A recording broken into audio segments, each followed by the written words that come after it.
So greetings and aloha, what's going on? It's Mike's from livemyassoff.com, and it is March 23rd, and I am publishing this video at 6 a.m., March 23rd, 2017, 6 a.m. East Coast time, 6 a.m. in Boston, in Massachusetts, actually, in Hingham, Massachusetts, where my folks are. Why am I publishing it then? Because at 6 a.m. Eastern Standard Time, or Eastern Daylight Time, Eastern Time, March 23rd, 1968, I was born in Worcester, Mass. And so after about 2 years living in Shrewsbury, Mass, we then moved to Hingham, Mass. And I spent basically most of my young life there. And then the majority of my adult life I've been here in California. And so anyway, so I wanted to do this video, and I wanted to do it early. Early in the morning from a West Coast perspective, for sure. Because I was sort of reflecting on what I've done over the last year. I don't know about you, but I don't make, I've mentioned this before in a couple other videos, I don't make New Year's resolutions.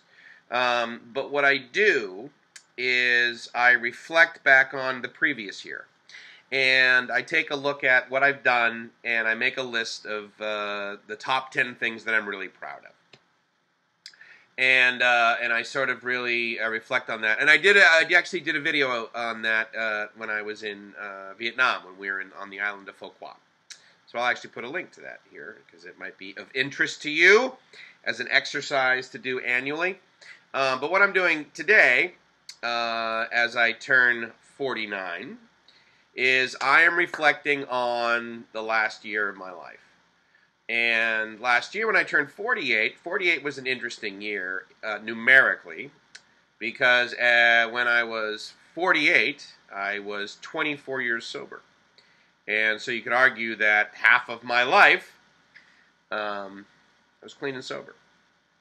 Now, I also didn't drink 24 years straight from the moment I was born. So you could argue that the contrast wasn't exactly accurate. I do remember, however, when I was sober for 9 years, or when I was first sober 3 years, because I used cocaine for 3 years. And when I was sober for 3 years, I was like, wow, this is a lot better. And then when I was sober for 9 years, I was like, okay, I have now been clean and sober for the exact amount of time that I started and stopped drinking alcohol. And I know I bring that up a lot, I suppose, and for some people they may be like, dude, why do you talk about that? It's a big deal in my life. The reason I'm also doing this video is I know that my mom watches my channel. So hello, Mom. Hello, Dad. And as I've said, you know, almost jokingly, but it's 100% true. I blame my parents for my wild success, and my brains, and my wonderful life. I mean, the fact that I'm happy at this second, right now, where I'm at, it's all your fault. So thank you very much. My birthday is, if you think about it, it's an interesting ceremony that we do. We celebrate our birthdays, and you know, people sing us happy birthday, and they even congratulate us. Hey, congratulations, you know. And you know, for the most part, I didn't have a lot to do with it.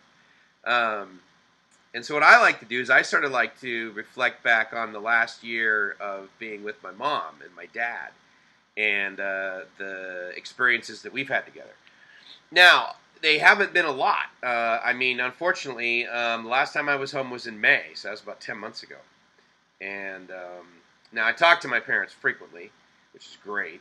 And so we have experiences that way, but, you know, face-to-face, last time I was home in Hingham was last May when I was there for a conference. And so I was able to spend some quality time, as they say, right, with them. So that was great. In the house that I basically grew up in, where they still live. But you know, it's really more of a celebration, I think, of your parents. It's really the commitment that they made to, or at least in my case, my perspective is it's the commitment they made to make it so that I had the best life possible. And in comparison to some of you, they might be like, well, geez, Mike, you didn't have that much. And then others of you watching this video, they would be like, wait, you guys, you had what? Oh my God, that was amazing, and so it's all relative.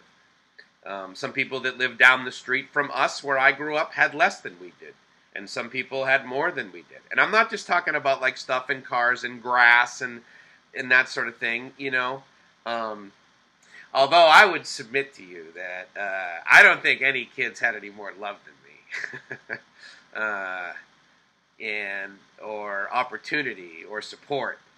I mean, I'm probably a little biased, but I can tell you from the lens of a 49-year-old man, looking back and having the view of other people and their family life and the way they grew up, and reflecting back on my buddies who, they have brothers and sisters and the scenarios they had in their lives.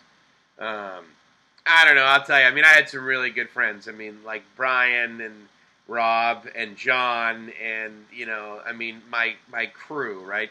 My posse, right, when I was growing up. My musketeers. Steve, who we hung out with a lot. Rob, who I spent, these chunks of years together. Mark, anyway, a whole bunch of other people. And Missy, my next door neighbor. Melissa, sorry. I call her Missy because, when did I meet her? I don't know, I was like 10, so you kind of like grow up calling them the name that you grew up with, whatever. It's like when my female friends get married, I'm like, no, I'm calling you by your maiden name. I know you as Aaron McDonald. Even though your husband is amazing, you're Aaron McDonald. So anyway, so I actually, it kind of sounds like I'm waxing nostalgically over more than just 365 days ago, aren't I? But anyway, so what's happened sort of in the last year for me? So last year at this time, I think I had just gotten back from a trip to Phoenix, and it was just sort of it was one of those one-day deals where I like fly San Diego out to Phoenix. I stayed in a hotel. I got the next morning, and I went to a Chicago Cubs spring training game, and it was sort of part of that technology company that I'm honored to be a part of their user group.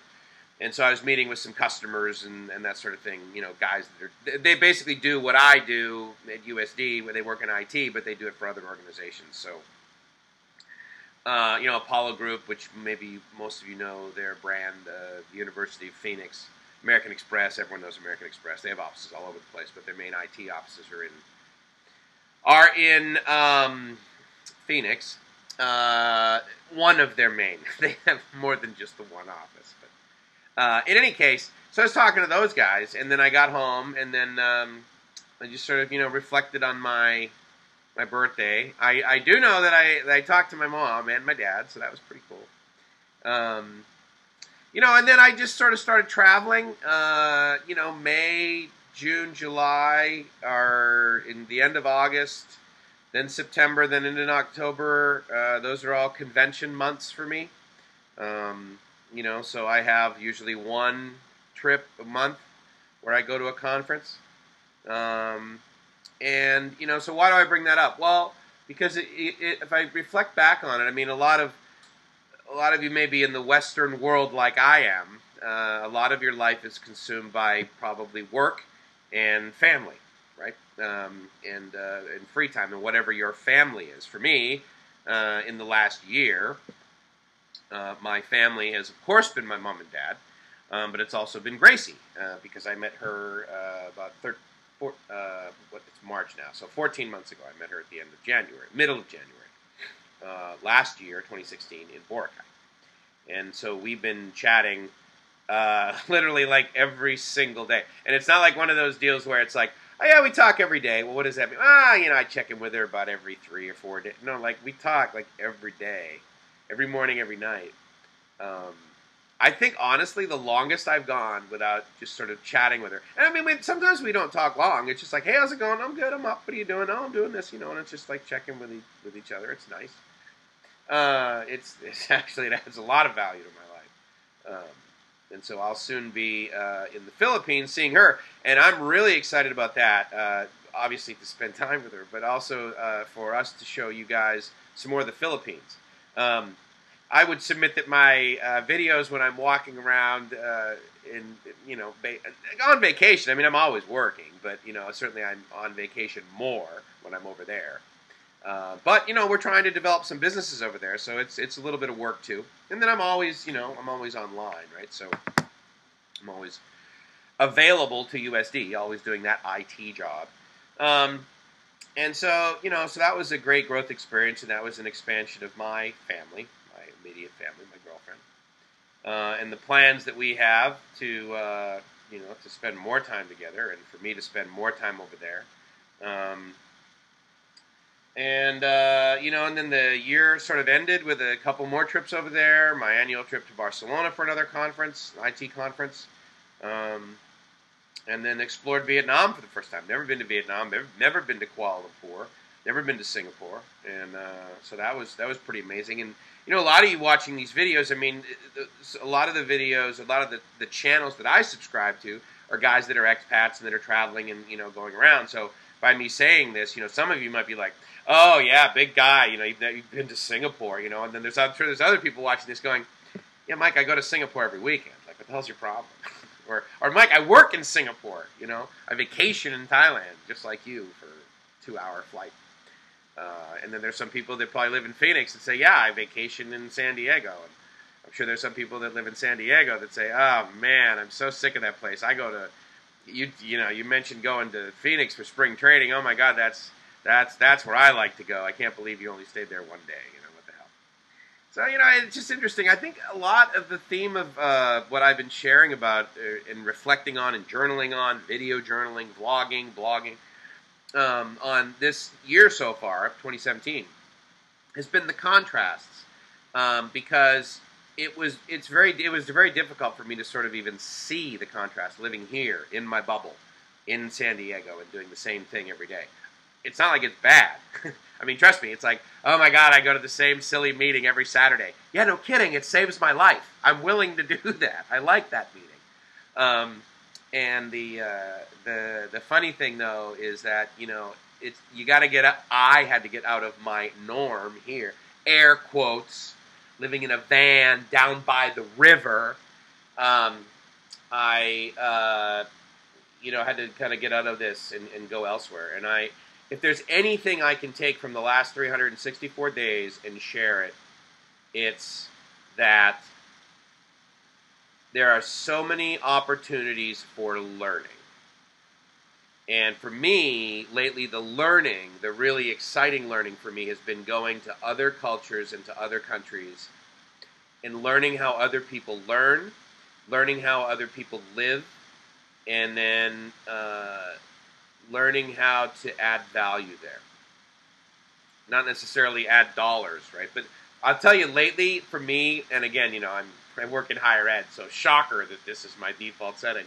Lately, it's been like, no, I mean, I really need to figure out a way to bring more education to these people. I got a guy that I watch, a channel that I subscribe to, Hobo Traveler. His name's Andy Graham. And he's been traveling for 19 years in over 107 countries. And he shares about a project he has, which is bringing education, bringing learning to people in West Africa, in Togo, West Africa. And he's also in Guatemala right now, too. And he's bringing some education to those people, as well as work. And, I totally latch onto that. I'm like, this is awesome. If I can teach someone how to do something, again, it's teach to learn, right? In other words, if I teach somebody, then I'm learning it myself, too. But, again, you teach somebody to fish, right? Feed them for a lifetime. And that is just, I think that's been the most rewarding thing, probably, that's happened in the last year for me.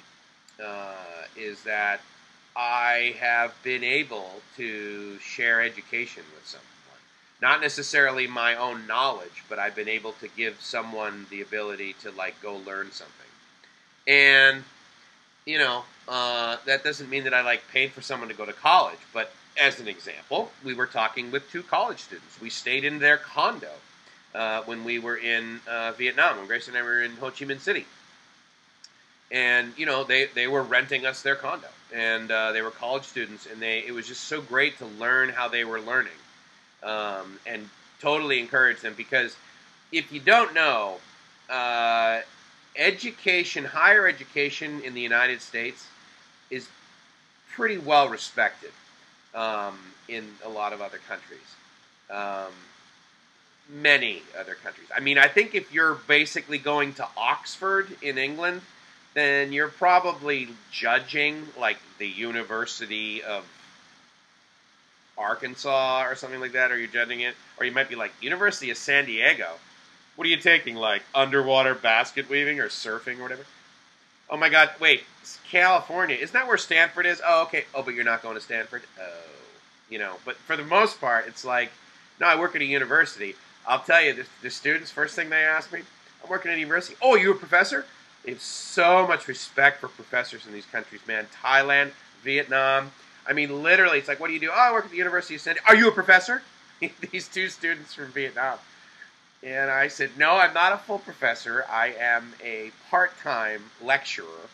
I have to get those words correct. I can't call myself a professor, and I can call myself a teacher. But I can't call myself a professor, and I can't call myself I think I can call myself an instructor. Anyway, whatever.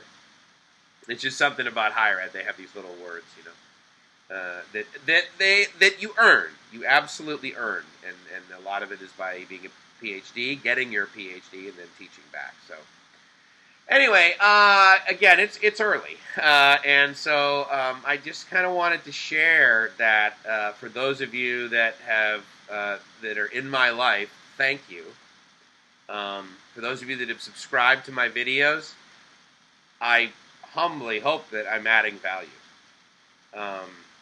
And you add value to me with your comments. I would honor more of them. Good, bad, whatever. I mean, don't make them stupid. Make them constructive, right? And you know what I mean by that. It's not. Yes, there are no stupid questions. I agree with that. But there are stupid things. Come on. Mike, I can't believe you wear that silly necklace with a key on it every video. Get a clue. Okay. We don't share the same brain, okay? Just move on. But the other nice thing that I've shared frequently is that I think I have like 119 subscribers.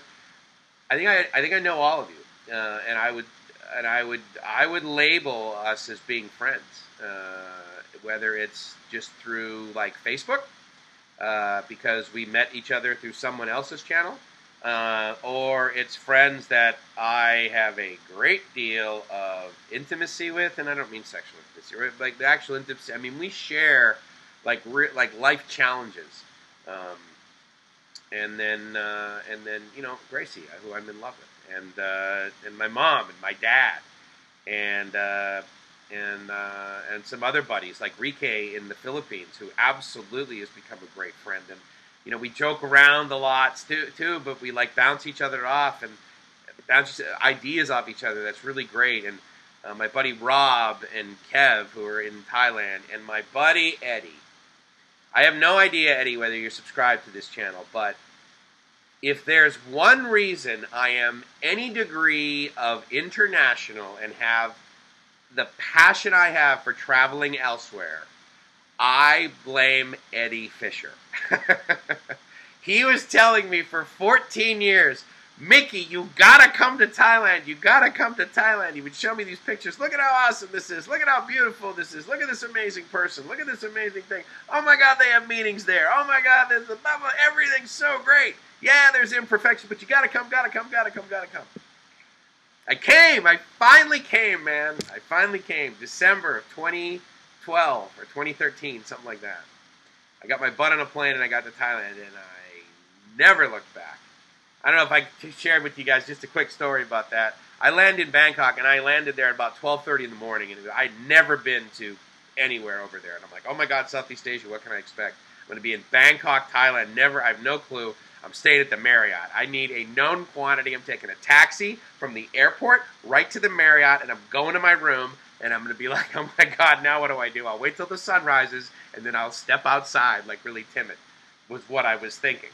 I got there, I laid down for like 5 or 10 minutes, and of course it's the middle of the night there, daytime here. I get up, I walk down the street, I'm there less than 2 hours. I'm looking around, I'm smelling everything, I'm listening to everything, I'm talking to people. I'm hearing this Thai for the first time that I've never heard, and I'm like, I am home.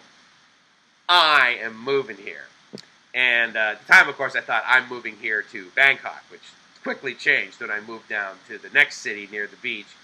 And I was like, no, I'm moving to this city. And then I went to Phuket, and I'm like, oh, I'm moving to Phuket. No. So now it's like I'm not moving to Thailand. I'm moving over there. And so Thailand is definitely in air quotes. Who knows where over there will be. Because I love traveling. And Gracie and I have just had such a great time. I mean, we were gone for a whole month last year, mid-December through mid-January. And we did Thailand and Vietnam, and I mean, it was just so great. I can't wait to do it again. She's such a great travel companion. And anyway, so thank you, honey.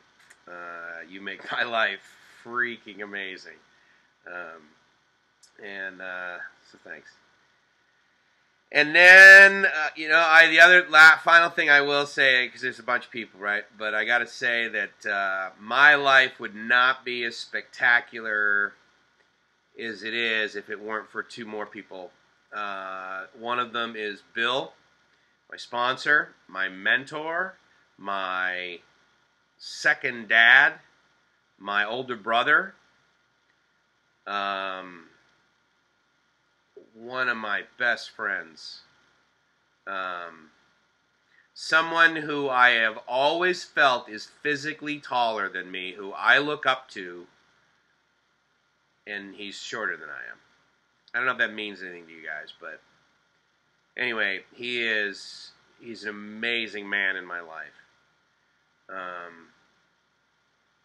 And then finally, I do want to say Mike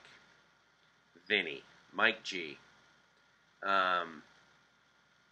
You make every single year of my life better.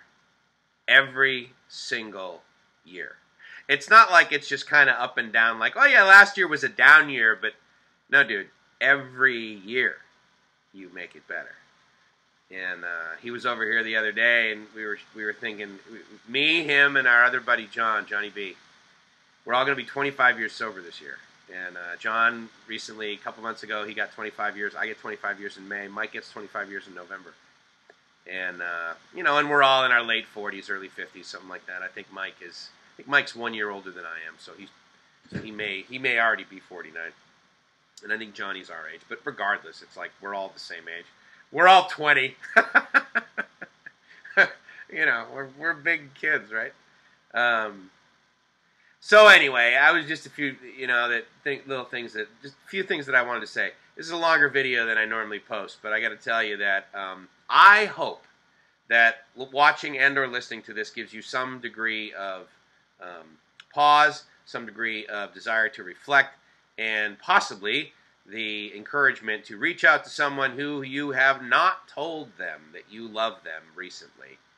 And there will only be value add in the universe in their lives as well as yours if you say to them, I love you.